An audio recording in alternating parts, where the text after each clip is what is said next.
If you've been feeling behind with money, it can feel like no matter how hard you try to get ahead, you never actually do. Like, you should be more disciplined, more organized, or just better at this by now. But for a lot of people, it really comes down to one thing. They were never given a system that actually makes sense for real life. Most people were never even really taught how to build one. What's missing is a way to manage money that actually fits real life. And once you realize that, the whole conversation around money starts to shift, because wanting better finances isn't the issue.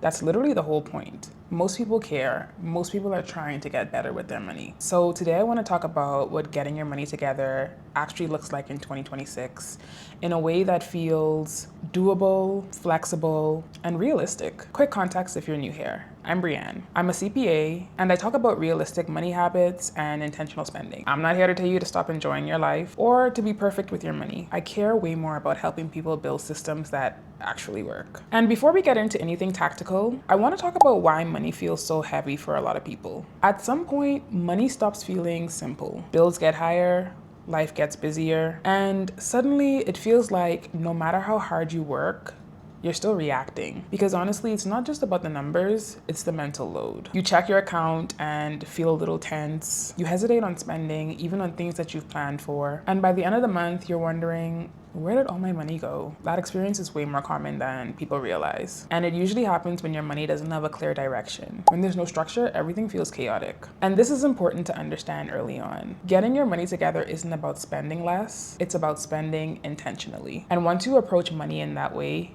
everything starts to fall in place.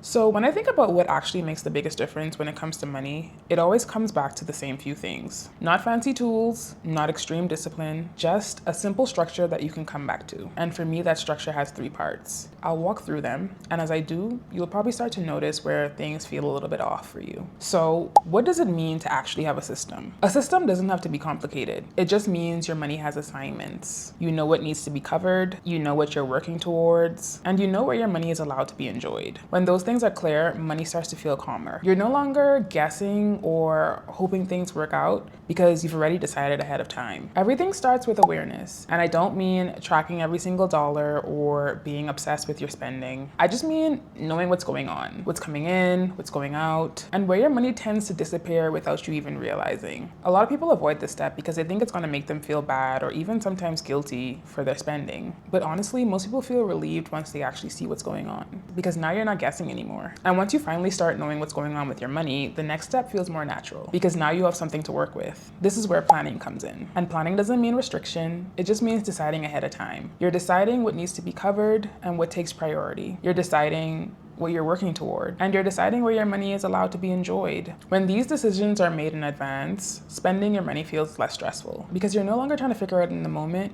You've already decided. Now, here's the part people don't talk about enough. Even with a plan, life still happens. Some months just don't go as planned. Expenses pop up, your priorities shift, and a system that actually works can handle that. You adjust, you move things around, and you keep going. Nothing falls apart just because one month didn't go as expected. So when you put this all together, awareness gives you clarity, planning gives your money direction, and flexibility keeps everything from falling apart when life changes. That combination is what makes money feel manageable. For me, this year is about leaning into that structure, checking in regularly, planning for things I already know are coming, and making sure my spending actually reflects things that matter to me. Not perfectly, just intentionally.